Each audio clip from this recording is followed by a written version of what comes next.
Hello, everyone. Thank you for joining us. Those of you tuned in via various media, good afternoon. Is it afternoon yet? Is it 12? Good afternoon, and welcome to all of you. Today we will hear from the Honorable Prime Minister Roosevelt Skerrit and Minister for the Environment, Rural Modernization, Kalinago Upliftment, and Constituency Empowerment, Honorable Cozier Frederick. As usual, we will then take your questions. Please welcome the Honorable Prime Minister Roosevelt Skerrit.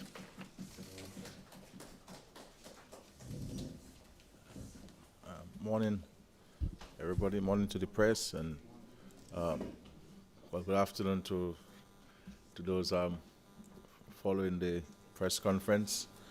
This is in keeping with our commitment to meet with the press every fortnight, and I think so far we've been keeping true to that commitment, time and schedule permitting. So I want to thank you again for making the time to be present. I want to, first of all, apprise you of a new development with our tourism industry. You would have noticed that Dominica, as a destination, is enjoying a period of high visibility and glowing reviews in top industry publications. Just in the past 2 weeks alone, Dominica was named to at least 3 highly regarded lists, including features on CNN Travel and Time magazine. These are encouraging signs that we are on the right track with our efforts to position the destination as a desirable option for travelers seeking a unique vacation experience. I want to take this opportunity to commend the work that has been done at the Discover Dominica Authority and to the many tourism stakeholders, especially since the onset of the COVID-19 pandemic, to promote the destination and keep the industry thriving. Dominica, however, has some more work to do in order to transition into a global brand and the most sustainable, climate-resilient destination in the Caribbean. As part of the reset promised by this government, we want to strengthen our tourism authority into a more strategic entity to lead market diversification and penetration and place the sector on a sustained growth trajectory. To this end, the Government of Dominica has engaged the services of William Griffith, the Managing Director of WCG Consulting, which offers specialist services in strategic management and marketing and sales for the tourism and hotel industry. We have engaged Mr. Griffith to assist and direct us in navigating through the next phase of our tourism transformation. Mr. Griffith comes with a vast tourism experience. He has over 12 years public sector experience, having served as a Director of Tourism in Bermuda and a CEO of the Barbados Tourism Marketing, Inc.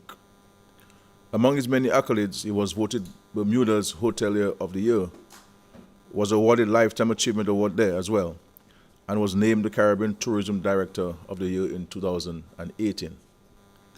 Mr. Griffith's scope of work, in the first instance, is to examine and recommend solutions for building tourism awareness locally, explore training opportunities and the possibility of establishing a hospitality institute, and examine the current business model of the Discover Dominica Authority with a view to strengthening capacity and effectiveness. He will also look to identify and court new airline partners with the objective of securing additional airlift opportunities and assess the status of the current cruise industry to increase its economic impact through improvement of product offerings and a further sensitization of our people on the importance of customer service.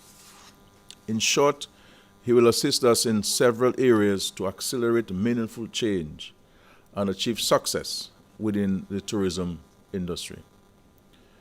With a new outlook on Dominica's tourism, we can build on the gains we are experiencing and bring even greater awareness to our island as a tourism destination of choice in the Caribbean. My expectation is that in the next 12 months, I will receive a realistic and aggressive strategy growth plan for the next 5 years.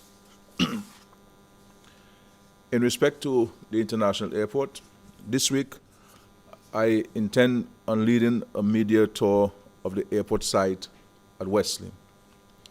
As I've indicated, preparatory work on the international airport project is ongoing, and we have hit quite a few targets at the site. The development and construction of the airport is in keeping with all the legal and technical requirements. My office will make the necessary arrangements and inform the media shortly of the specifics. I look forward to bringing you and the people of Dominica along for a look at the work we have done so far. As you know, as I said, work has been done on preparing the site to set the various aspects that will aid in the construction of the airport. And so that's why you see a lot of clearing taking place in certain particular areas, of course, to do further geotechnical surveys on the site. Once those things are in place and all of the necessary legal and technical requirements have been set aside, then you will see the full steam of earth movement. We have also been in touch with owners of equipment. They have sent us a proposal, and we are facilitating the discussions with the contractor with a view to having those pieces of equipment that are locally owned to be engaged at various times during the construction of the airport. And of course, several people, just in with the boat coming in, the port has been able to make a significant, they have been able to receive a significant check, I would say, just by clearing the boat. And a number of local transporters, or people with the ability to haul equipment and so forth, have been used to transport out the heavy equipment to the airport site.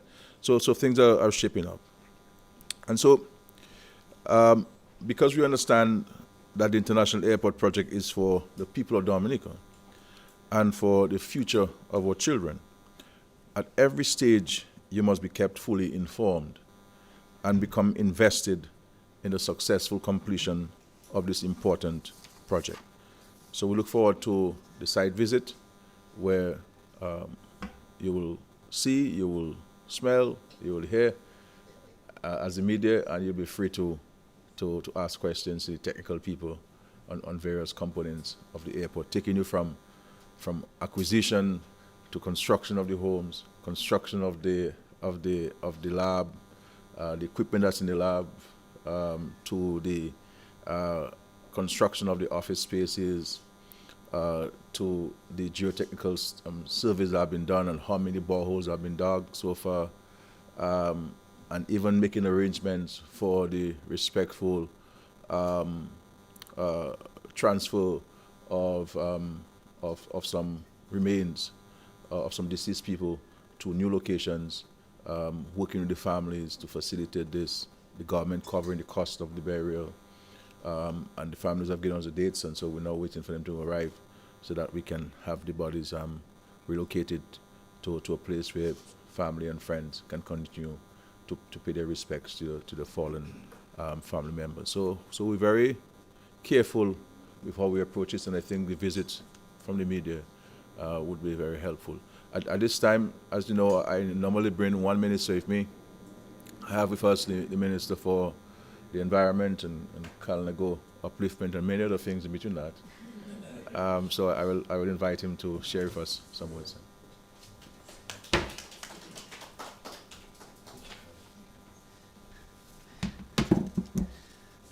Good morning, members of the media and the listening public. I serve in the Cabinet of Ministers as the Minister of Environment, Rural Modernization, Economic Upliftment, and Continuous Empowerment.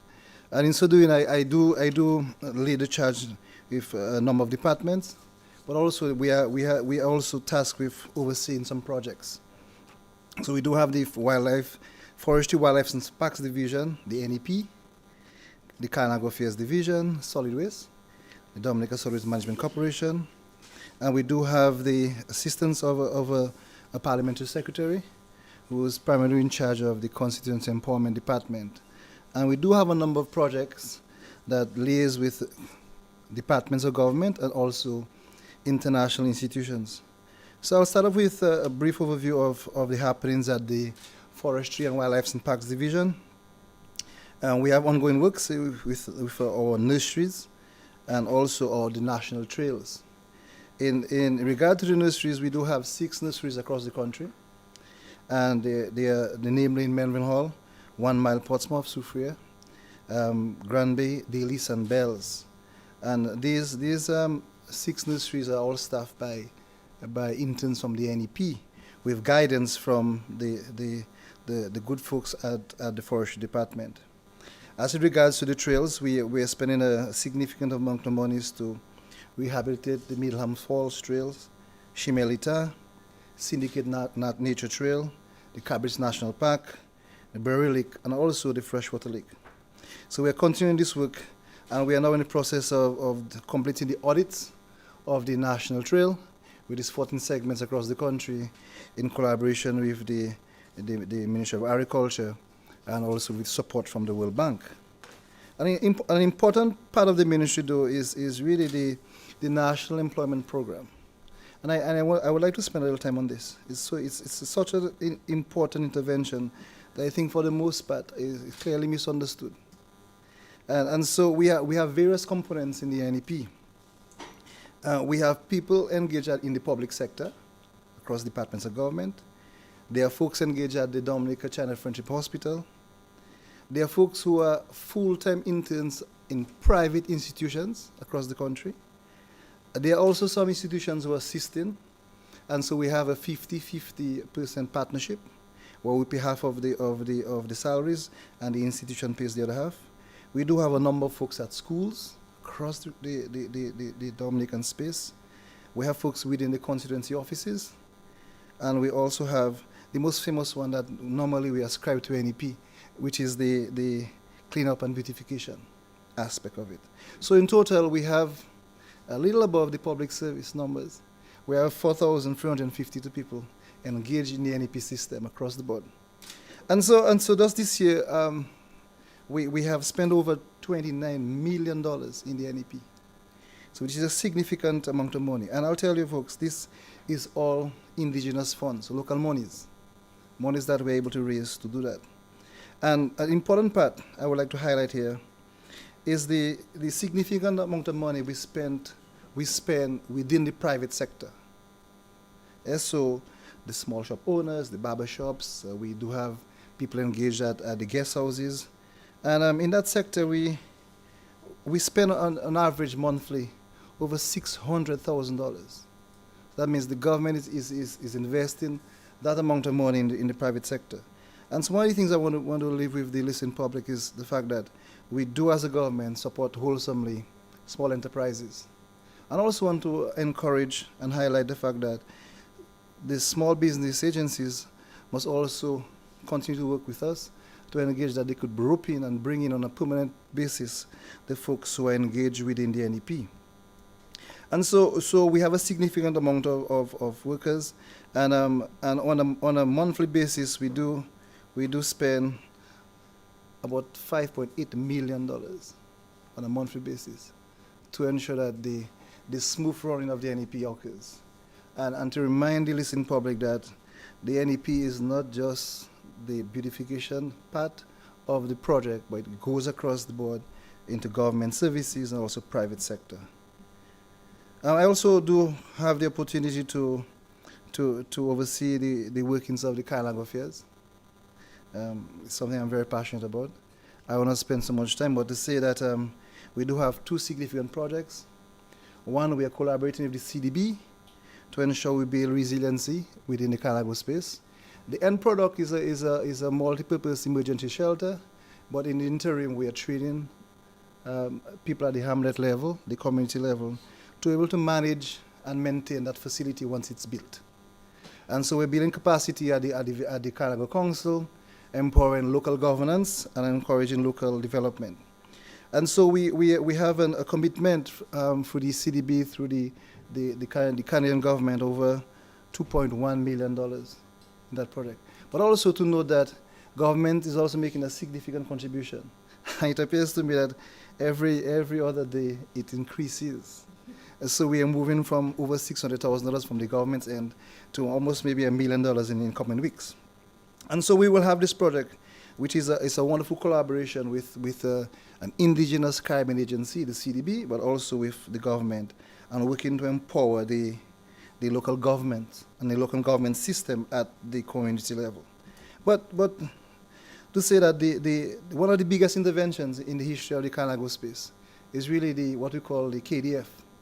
And that should be like a KFC. KDF, everybody should remember that, is the Carinago Development Fund. It's a fund that is established to ensure that the First Nations of our country have an equal opportunity to access monies, to build their own enterprises, and to build their own resilience, and to develop their own capital. And so the government has invested a significant amount of money in that project. We see sectors ranging from agriculture, housing, industry, education, and consumer services. And we expect in the coming budget cycle to have an increased allocation of monies. So we do have folks across the board. There are more than 20 folks who have accessed that funds, and they have accessed significant amount of money to make investments. So I just want to encourage people within that space to use the opportunity to invest and to make strides to have the development at their own time in their own hands. And I really want to thank the Prime Minister for his leadership on that, but also to thank my forebearers on whose shoulders I stand, Kelly Grano, Ashton Grano, Cassius Daru, who started the project, and I could actually have it come to fruition at this time. We have also projects that are collaborating with international agencies. So we do have at the ministry a project we call very simply the EDA. It's an Enhanced Direct Access project with the GCF and the JEF. And we've been able to use that project to assist the government service through the PSIP, but also to look at targeting NGOs. And so working through the JEF, which is the Small Projects Grant, we have been able to assist the Atkinson Disaster Committee with a project cost of more than $300,000. The Giordel Eccleston Consumer Cooperative Society Limited, we're looking at in excess of another $300,000. Monroe Trade Development Committee, more than $600,000. The Salisbury First Baptist Church, we're talking about $527,000. And the Southeast Community Response Project, and also the St. Peter's Fishery Cooperative. So we've been working with agencies to ensure that they have access to finance, to build their resiliencies. So this project has moved beyond the remit of the government system, but also working with a massive project like the Global Climate Fund. And I really want to thank the leadership at various levels of the project, even starting from our present CABSEC back in the day when she was a permanent secretary, to see that project come through. We've been also able to partner with an international agency. So we have the United Nations conventions for decertification. And we have a project called the PISLM, which is the Partnership Initiative for Sustainable Land Management. And I so happen to be the chair of the high-level forum at the ministerial level in the OECS. And it's coming out of a meeting in Trinidad. And we have been able to use Dominica as best practices to enforce that project. And so in the coming months, we will see more than 12 countries across the region joining this project. In the terms of the Dominican piece, we have a project called the Sustainable Land Management for Dominica. That's in excess of $13 million. And we're speaking about that $30 million US dollars is co-financing. So it's stuff that the government and the departments are all contributing. Because for some reason, we highlight the cost. We highlight the financing that is given by an agency, but we don't always factor what we ourselves contribute.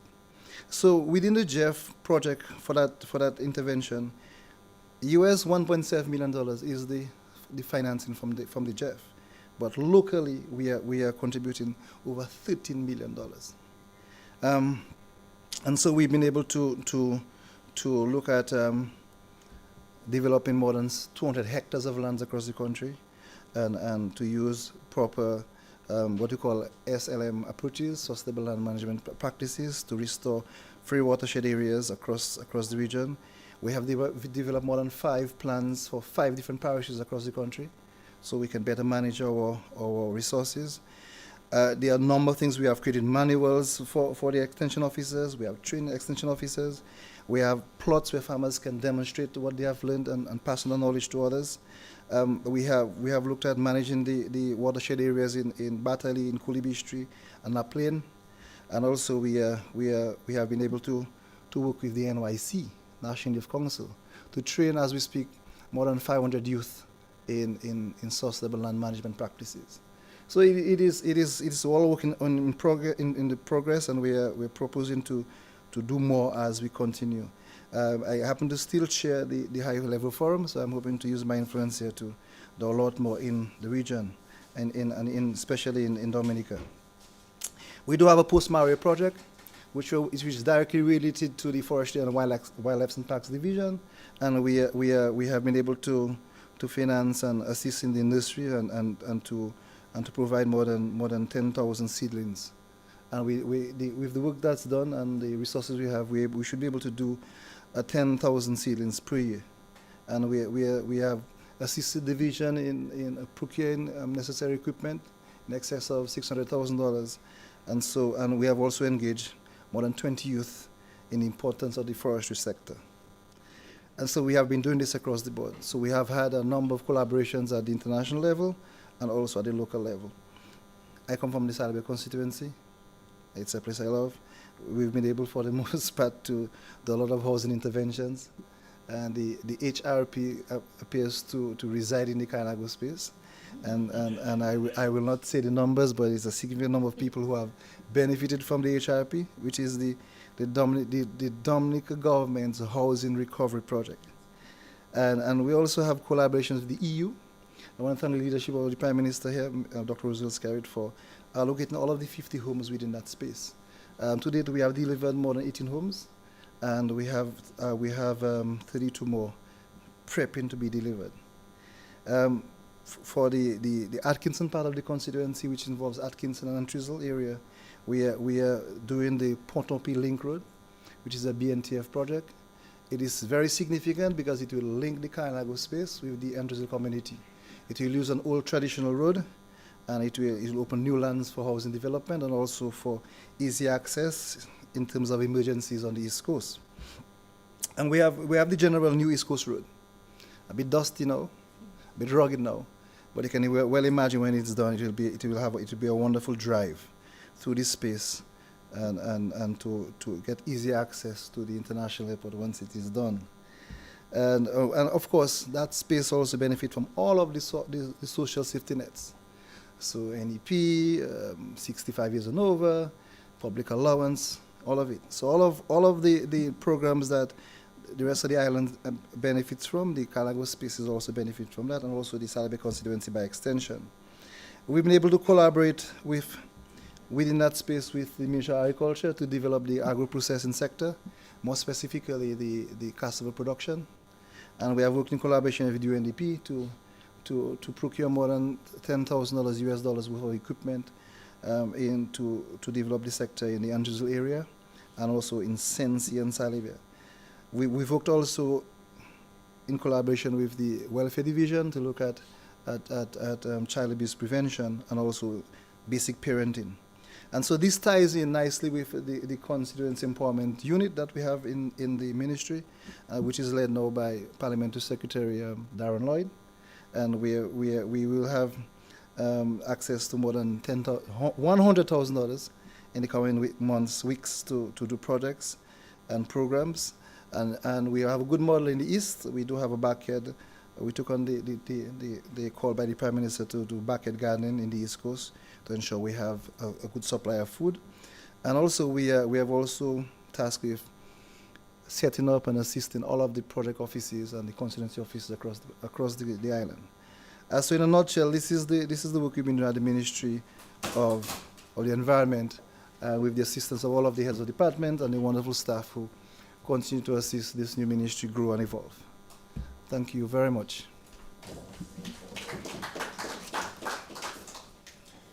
Thanks to the Honourable Minister for such a comprehensive overview of his very expansive ministerial portfolio. At this point, we will take questions. Let's all aim for a 1 p.m. end. So, who wants to take the first go? Carlisle John Baptist, Nature Isle News.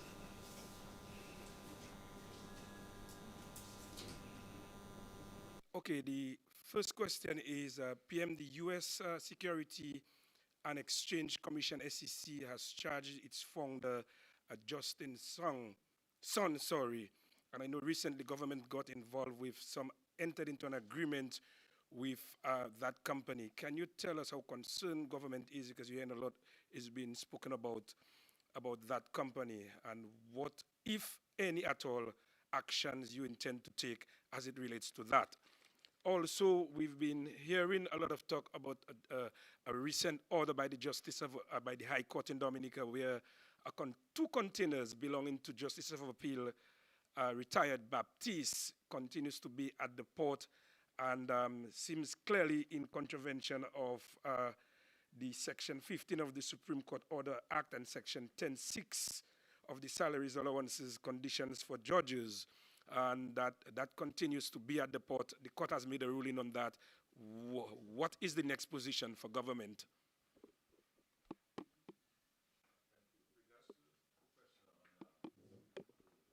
It is of the United States and Justin Sun. The government of Dominica is not perturbed at all by this. There's no involvement in the government of Dominica in this matter whatsoever.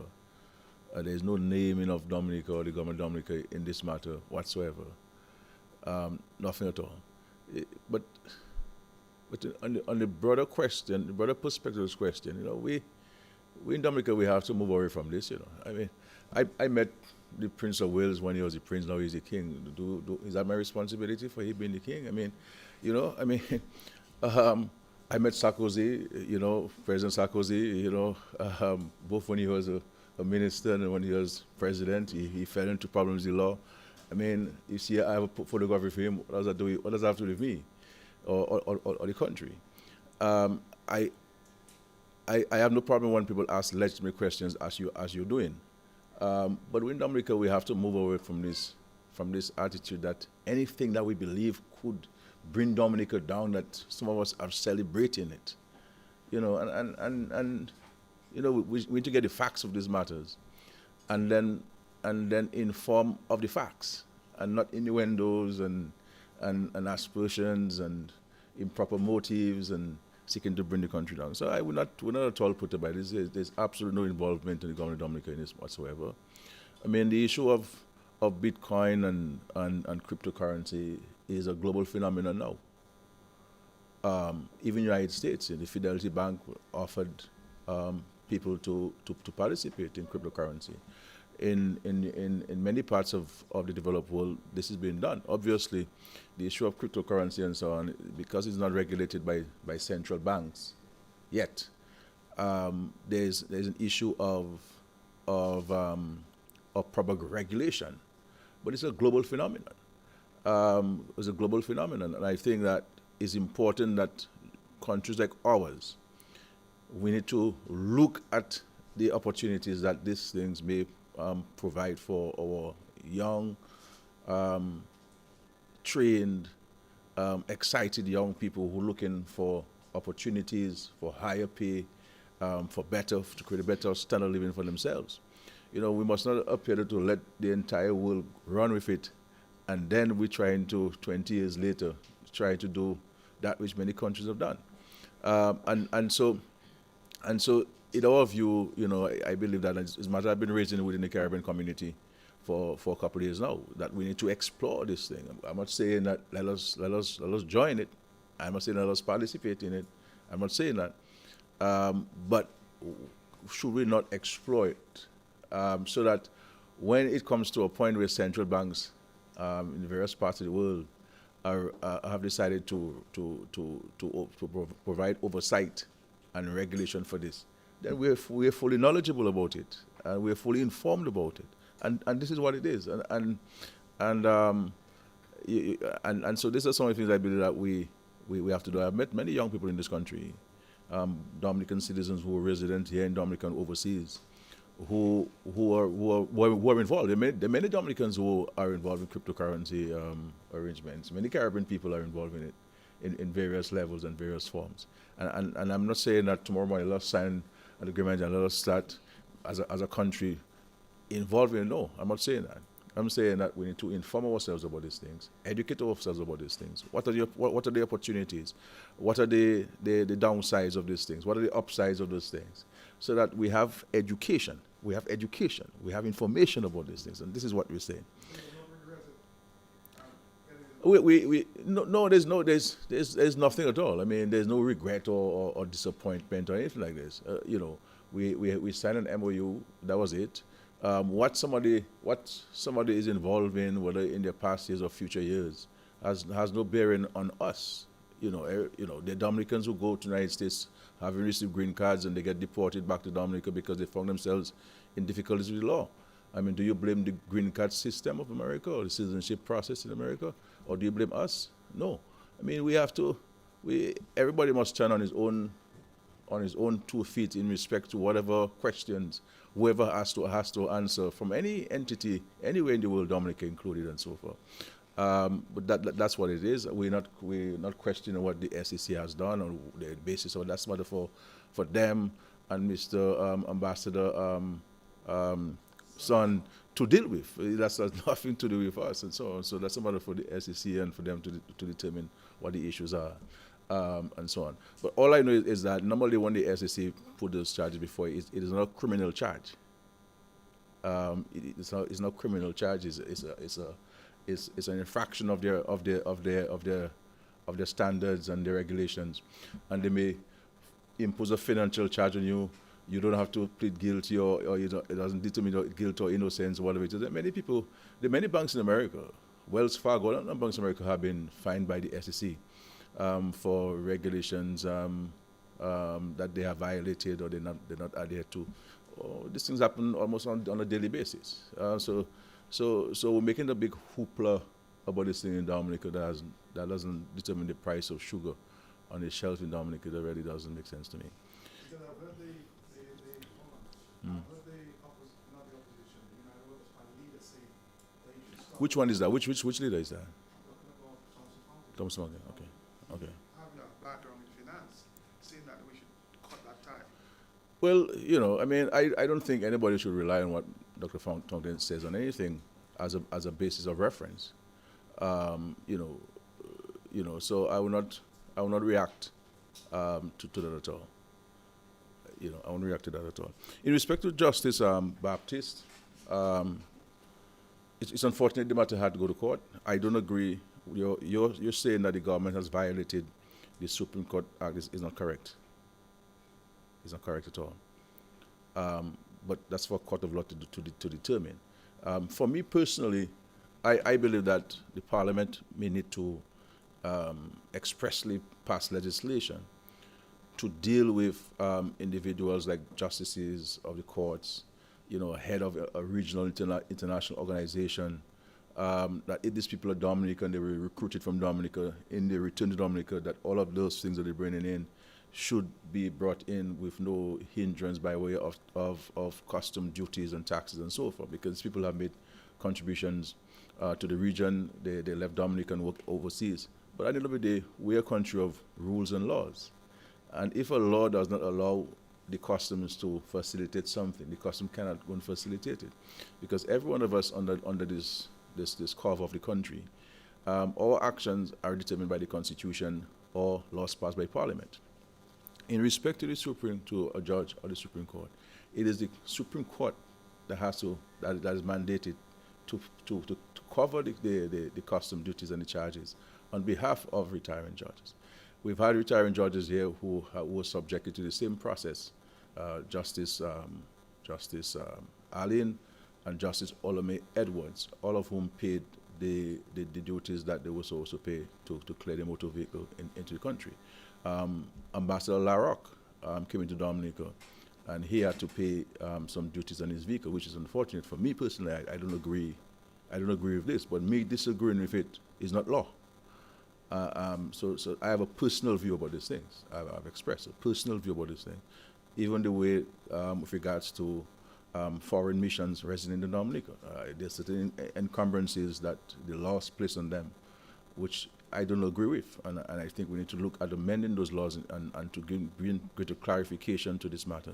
So going forward, there will not be any issues and so forth. But it's unfortunate the matter went to court, but we'll see what happens. Doesn't matter.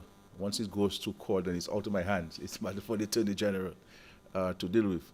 But my view is that the Parliament may want to give consideration to having a separate piece of legislation, notwithstanding what the Supreme Court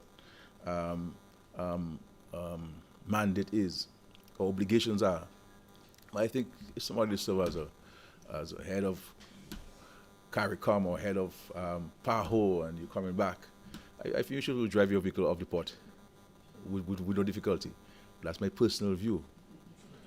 That's not the law. No, I'm not the law. You see, people like to give me authority that I don't have, you know. I mean, you know what I'm saying? So that's the law. So I'm saying that we're looking at maybe going to Parliament and to have a special piece of legislation to deal with that so that we don't have misunderstanding with the state and persons who come in and so forth. But it's unfortunate that the matter go to court. It's really unfortunate. I know Justice Baptist very well, distinguished Dominican jurist, and so forth. But the law is the law, and I guess it's in court, so the court will maybe make a determination on this in terms of what is the interpretation of the system and so forth. So we'll see how it goes. Yeah. Yes, sir. Good morning, sir. The issue of resettlement in the area of La Plaine, I mean, you may not be the housing minister, but you may know something about it. Yeah. Came up last week as it relates to the resilience of those buildings there. Yeah. And note that some of the residents may have to be removed from that area. What can you tell us about that? And second question is, I've been told that there's some issues with port computers in recent times. Port computers? Yeah, crashing, and they're having difficulty. Yeah. Well, on the issue of, I've heard talk show comments and social media comments about the apartment in La Plaine, and that there are structural integrity issues there. And that was reported by a one person called Jason Fontaine. And that is whom people are relying on to give them information. And if you're going to rely on Jason Fontaine, nice guy, but you know, if you're going to rely on him for information, then we have a problem. We have a problem. As far as we know, that there are no structural integrity issues of the buildings. What we do know is that there has been a challenge with the septic system. Fortunately or unfortunately, an advanced septic system was placed at the building, at those buildings, not only in La Plaine, but in Grand Bay and elsewhere. And those septic systems require management and maintenance, which we already find these systems in developed countries. We are more accustomed to a traditional septic tank and sockaway system. You know, if you have the land space, and in Roosevelt we have the central system, but in the countryside, that's all we provide. So sometimes you have challenges both with the system and also human behavior, where things are thrown into the toilet systems, things are thrown into the system that blocks the flow of the waste, and there's a backing up So if they in any system anyway, what is the traditional system that we use of septic tank and sockaway? If they flow from the toilets to the tank is blocked, then you'll back it up. You understand? And that's what's happening. The minister has told me that they'll be engaging in the next couple of days a firm to go at all of these housing sites to have the tanks emptied. And it's something we discussed over a year ago, the possibility of going to the original designs of septic tank systems, to use the traditional one of a massive septic tank with a second chamber and then going into a sockaway system. That there are areas where we have land for this. In Granby there's land for this, in Daly's there's land for this, in Lapland there's land for this. So we're looking at using some local contractors, some of whom have provided us with some proposals to do that. But in the interim, we'll engage a firm that will do regular maintenance for us. So that issue, I'm hoping that it won't reoccur. But I think my personal view, we may want to go to our traditional system and not the modern advanced system that was installed at the homes and so forth. But insofar as resilience and so forth, you see, I think that, and I'm not speaking specifically about the Lapland residents and so forth, speaking generally, nationally, that when people are given those homes, that they have to show some level of pride and gratitude and responsibility for the upkeep of those homes. You know, it is not because you're given something free that you must not appreciate it. Because when you mash it up, or if you mash it up, you're the one who will sleep without a window there, because the government is not going to come every time like this and replace a window or door for anybody. I mean, we took you from rent of $1,000 and we put you into a home with no rent being paid. Some of that rent money should be saved in order for you to maintain your home. And let's face it, people, when the government builds a house and there are some issues, maybe a tile falls off or something happens, people make it as if, well, this is an unusual occurrence. We build homes, we go to the banks, we take a loan, we give a contractor to build a house. There'll always be an issue. This is why there's a period of liability. So anything that happens, let's say within 1 year or 6 months or 2 years, then the contractor has to do the remedy. In our case, when we build homes privately, we never have this clause in the agreements. Some of them won't sign agreements with any contractor. We just agree on an amount, and we just pay him for the time. But things happen. A pipe bursts, guy plastering, and he knocks a 2-inch nail into the pipe. Then you're there, you wonder where the water is coming from. You can't figure it out. The plumber comes, and cuts your bathroom, no leaks, and you find out that it's in the concrete slab that the leak is. You either have to abandon that connection or dig a trench in the concrete slab to get to it. So these are unusual occurrences, and we have to move away, because when we do these things as a society and we make these things an issue when they're not issue, I mean, what kind of example are we setting for our children? And then we say, well, why are your children like this? When we were growing up, we're not like this. Of course you were like this when you were growing up. That's why you're like this now. And that's why you're passing on to your children. So we have to send a sense of ownership, a sense of responsibility, a sense of pride, a sense of gratitude for people who receive, So it's something that we really need to address, and not making these things political and believe that people are going to black eye myself. It's not going to happen, because when you're doing the Lord's work, there's not much people can do that can form against you. Yes. Any other questions, please? Yeah. Good morning. The port computers. I'm not aware of the port computers. I mean, the port has more staff than the Prime Minister's office. So I'm sure they're hearing you. So Badwill and all of this, Mrs. Valerie and Miss, a whole set of people they have down there who can deal with this. We do this stuff of port computers. I'm sure Badwill has somewhere you can go buy some computers this afternoon or buy them in Miami and they come on the plane on Wednesday morning, Wednesday afternoon. So I really don't know about the port computers. Yeah, but I'm sure Badwill would have heard you, and I'm echoing it so that they could, they could hear you on this port computers crashing. Yes. Good afternoon once again. Prime Minister, I have some questions for you as well as for the Minister of Environment. So my questions are, what is the update with the reclassification project where the government review and edits the salaries of jobs in Dominica? In other words, when will we see new rates of pay? My second question is in regards to a situation that was shared with me about this school in Portsmouth, the Passes Development Center. It has been shut down since, I believe, the 12th of December on the grounds that they were meant to do some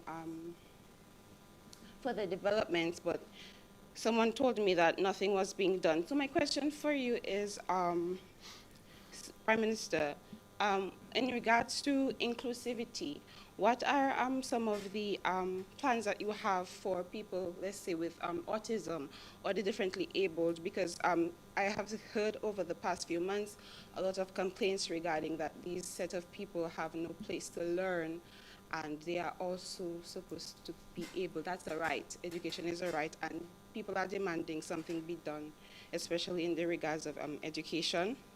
And my third question is the raise in child support fees. Some women are desperately requesting a raise in that regard.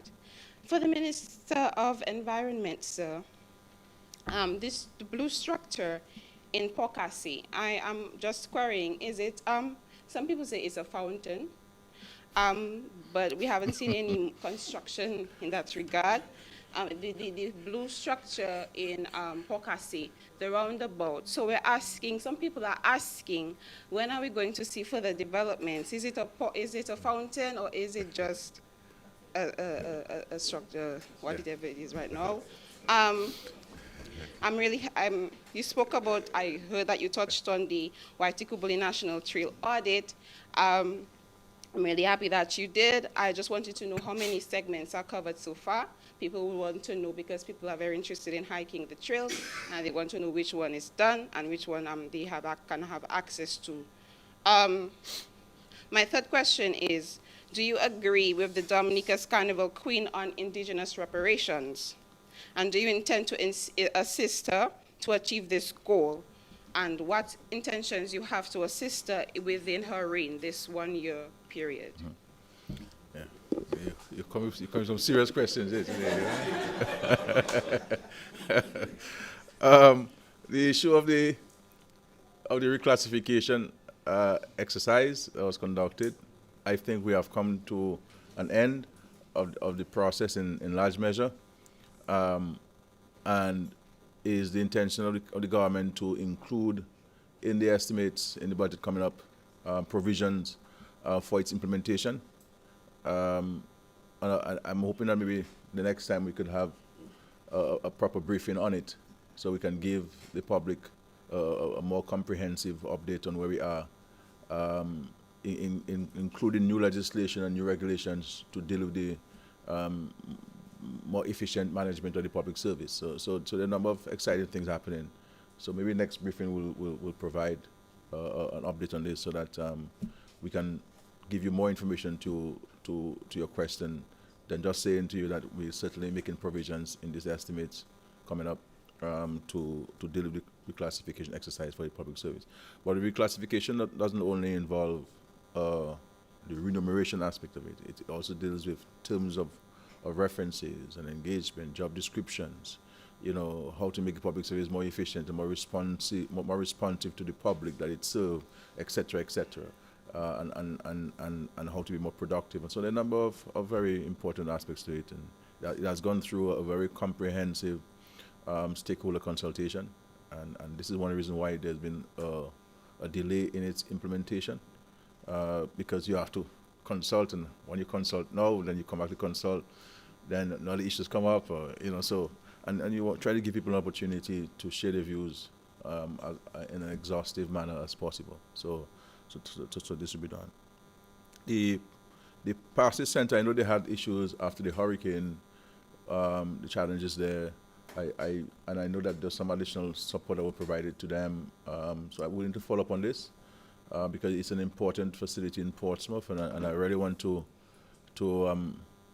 commend the efforts of Mr. Emil Lancelot Sr., may his soul rest in peace, who was a champion for children who were differently able and for this Passes Center, and also Mr. Aids of Irish. These were two people who I worked with very closely to provide them with land, so to provide them with financial support to build, to provide them with support to run the place. And I think what we really need in the society is not allowing those of us who may have children with these challenges to be the champions only. I think the whole society must become champions for these children.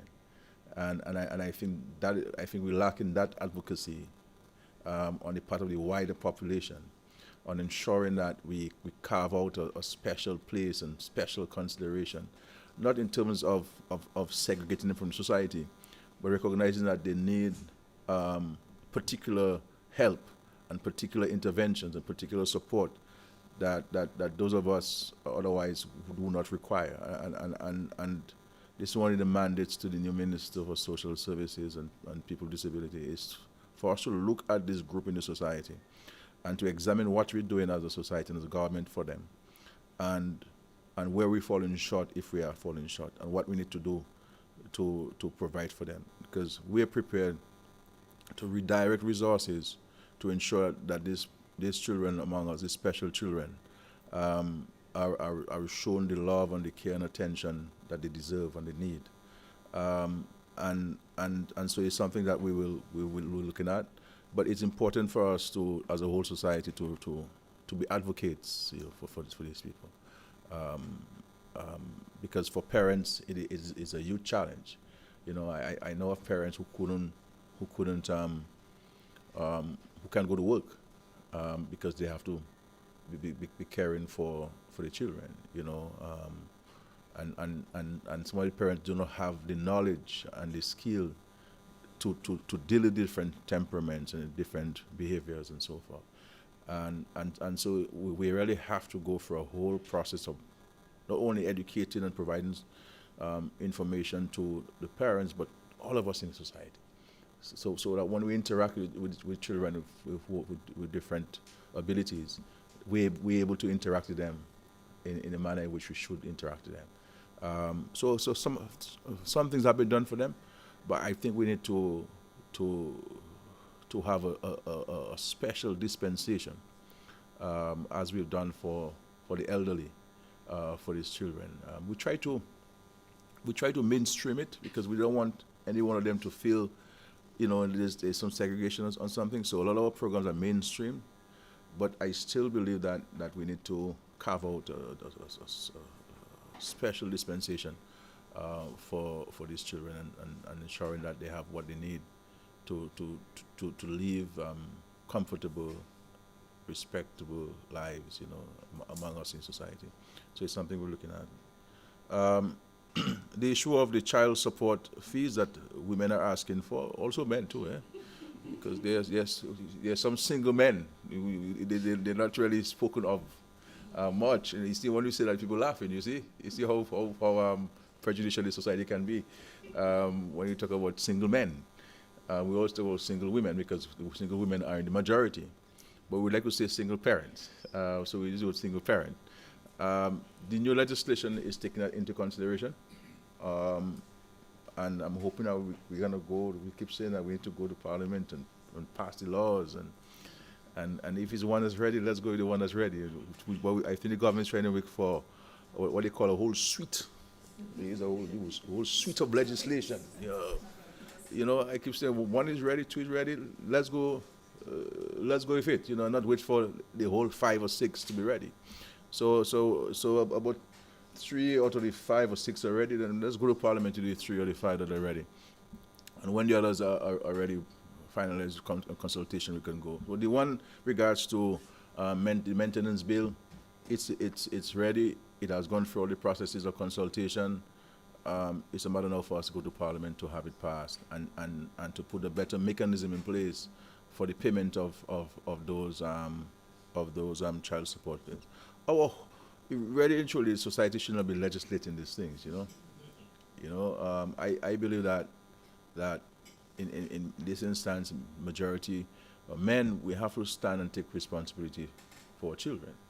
And not subject the parents to having to go to magistrate court and to receive $200 every month, and when it goes there, it's not there, but you're down by the shop drinking kubuli and BB and pink grapefruit juice, and your child can't go to school. I mean, we can't. This cannot be right. We have to address this issue, but it should not wait for a government to go to Parliament to pass laws and to strengthen legislation to address the issues relating to people taking their responsibility.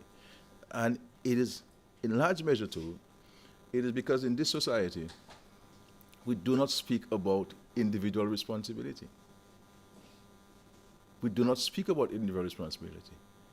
There are times there's collective responsibility, a group, but there has to be individual responsibility.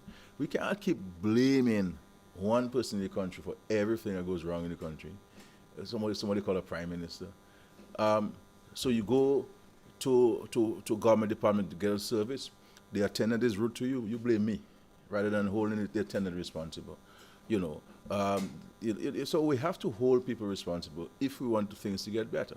If people believe they can hide under the wings of a prime minister or behind a prime minister, then why improve? Why make a change? But it's the same way you guys posting these things on Facebook about me and responsibility. You could post the person's name and the person's photograph, and let the person understand that you have to do better. It's your individual responsibility. So these are things that we have to talk about in the society. Individual responsibility. And before I pass on to the minister, we have one issue, for example, with water, and the sheer cost of providing water to homes by Duasco. And in the last 12 years, we've seen a dramatic expansion of housing settlements in Dominica. If you look at Dominica, places where we have homes now, there were no homes 12 years ago. You understand? And Duasco has to bring water to all of those homes. All of these homes. There's one community I don't want to mention in the community, but 10 years ago there were no homes. Duasco had to spend $4 million to bring water to these people. We have to build a new tank. We have to run pipes. We have to build a new reservoir. So and maintenance of this is not only about the water coming from the river and going to tank, going to your homes. It has to be treated. You have to have a quality assurance officer going from time to time to every station in Dominica to check the water quality, make sure that the water we bring to the homes are of the highest standards for drinking. And it's costly.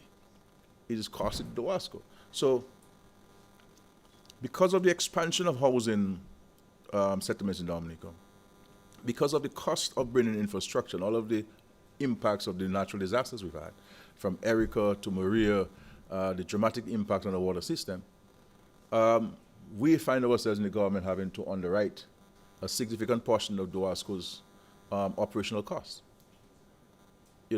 Operational costs on a monthly basis. There are loans that Duasco has that we're paying for Duasco.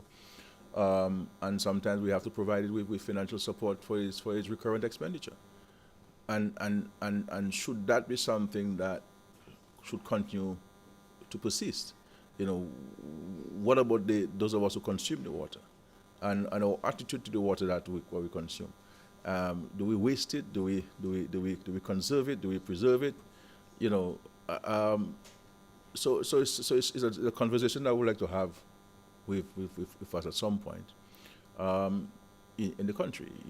How do we deal with these issues that are confronting the country, where increasing cost of production, cost of maintenance, you know, and it has to be subsidized, and subsidized to a great extent. So we have to really speak about individual responsibility. But the maintenance bill, my friend, it'll go to Parliament soon. It's ready, so that we can enhance the system that deals with maintenance payments and so forth, et cetera, et cetera. And part of the bill, as I indicated last time, and you can go on the government website, I think it's there, also deals with children and their parents. Because there are some people who get in their parents' pension, and they have access to the parents' money in the bank, and they're using it for themselves, and not for the welfare and well-being of their parents. Well, the law is going to address that. The law is going to address that. That if you're receiving pension for your mother, you must use it to your mother. You see what I'm saying? I mean, you can't go and buy it for all sorts of fancy things, and then somebody passes by, especially Emo News pass by, and they take a photograph and video. I mean, has the Prime Minister come to your home recently now? Have you seen a power rep? But she's a pensioner. She's getting a pension. Her daughter is not, her son and daughter, they're not using the money for her well-being. Ask those questions first. You know, are you receiving a pension? Who's managing the pension for you? Do you have money in the bank? Yes, I have money in the bank. My daughter is the signature on the account. But how come what's your daughter's name? These are the kind of questions that anybody who is an aspiring journalist or as they like to call themselves, investigator? Investigative journalists, or as the French say, journalists. You must ask those kind of questions, and when you're probing in this thing, but not questions that are, anyway.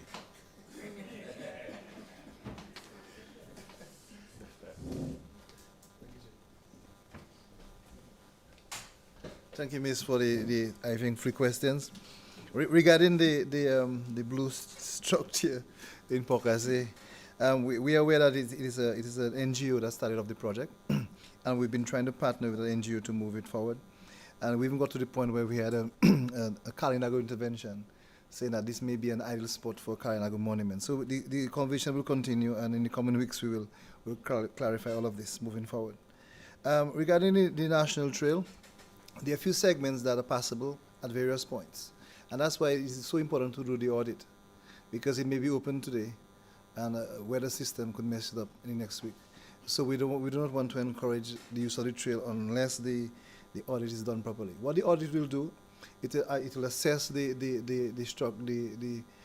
usage of the trail. It will look at the water crossings. It will look at landslides. It will look at all of the aspects of the trail that existed before. And so once that is done, in the coming months, we'll be able to engage contractors to rebuild in the best possible ways. The third piece regarding the reparations for Kalinago genocide is part of a project that I'm part of for a very long time. I'm part of the reparations committee myself, and there's a CARICOM 10-point plan that speaks specifically toward genocide. And in the 10-point plan, it looks beyond just giving monies. It looks to having a Kalinago development plan. And that is, and one of the responses to that plan is already done within Dominica. So we have far surpassed the CARICOM response by setting up, for instance, the Kalinago Development Fund. And so I am on that path myself, and it's something that I'll be assisting a former student, a mentee, and now she's like a mentor to me to move that forward. So definitely we're going to push that agenda as it relates to indigenous genocide and looking at the CARICOM research project. Thank you. Go ahead, please. Okay, Mr. Minister, as you there in the panel here, you mentioned about the Kalinago development and institutionalizing help and assistance for those who want to move forward in terms of development, personal as well as community. There is a question, I think, very question with the land possession in the territory.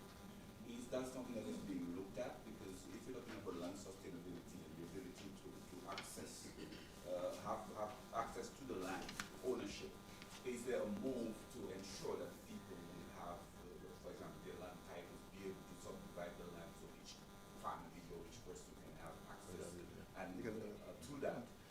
talking about the trails, this is ignorant question too, because French national disappeared somewhere along the trail, and so far as we're hearing, nothing concrete is coming out of that. What was the position of that? So, yeah, okay. Well, on the issue of the lands in the Kalinago territory, as you know, it is communally owned, and the lands are managed by the council, with the Kalinago chief as overseer, and there is a distribution and allocation system within the Kalinago territory. One Kalinago can sell to the other. When the government, for example, in regards to the road where we were doing in the Kalinago territory, we compensated land and property owners for their properties. So the state is respecting this. The issue of moving away from the communal ownership to a individual certificate title from the registrar of title is a broader question which has implications for the historical definition of the Kalinago people. That the whole community spirit, that once you run the risk of that, where there'll be some that will be disenfranchised. There'll be some that will be disenfranchised, because even now, if we were to speak candidly, there are some people who have too much land in their name, and so even currently with the system, there's an issue of equitable distribution within the Kalinago territory of lands and so forth. What we are, as the minister has indicated, what we have done, Mr. Dura, to facilitate the economic and social advancement and cultural advancement of the Kalinago people, is to introduce the Kalinago Development Fund. And one of the uncompromising, unnegotiated condition of those funds is that the investment must be done in the Kalinago territory, so we can build critical mass, create economic opportunities for the people in the Kalinago territory to help with the economic space. And those funds are guaranteed by the state and managed on behalf of the state by the aid bank. And we have seen a dramatic, obviously we've seen a huge run on these funds in terms of people applying and benefiting from this. And if once those funds are used properly, we will certainly see an improvement in the socio-economic standing of the Kalinago people. And we're committed to providing, in the first instance, obviously, we don't have as plenty money as we used to have before because of COVID and all this war. So we made a commitment to $1 million every year to this fund. Once things get much better, we would increase that amount every year to the Kalinago territory. But that does not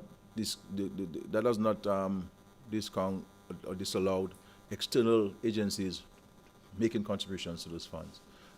So we're looking at engaging external entities as well to making contributions to that fund, so that the revolving aspect of it can really be seen. So it's important that people use those funds wisely. It's not because it's 2% money, let us go and get it and then let us burn it the other night. I always keep telling people, or reminding people, that money was never meant to be spent. It was always meant to be managed. And people have to learn to manage money and not spend money. And some people call it burn money. Guys just burn money, and so money was always meant to be managed. No university you go to where they have money spending courses. It's always money management courses. So we have to pay attention to that. And the issue of the trail, which I'll end on, is that and it's a discussion we've had in the Ministry of Tourism and Ministry of the Environment, that they need to, I believe that Ministry of Tourism and the Forestry and Park, we need to improve on our public sensitization, public education about the various sites in Dominica, the various trails. And we need to have a better system of making people, or informing people of the availability of tour guides to those trails and those sites. and have a system of dispatch, that we can have a better coordination of this, because that's a challenge. I've been to, maybe 80% of the trails so far, and there are some of them that have some difficult levels, and if you're not careful, you can find yourself staying back. So it's always better to have a helping hand who knows where the rock is to put your foot on, which rock you should hold, which rope you should hold, and where you should walk, and be careful with edge. So it's important that we have people who know the places, and our local tour guides know the places. We have folks going up to the Boiling Lake. Not even Dominicans should go to the Boiling Lake without a tour guide. Because it is an exciting walk, exciting tour, exciting view, but people want to touch the water.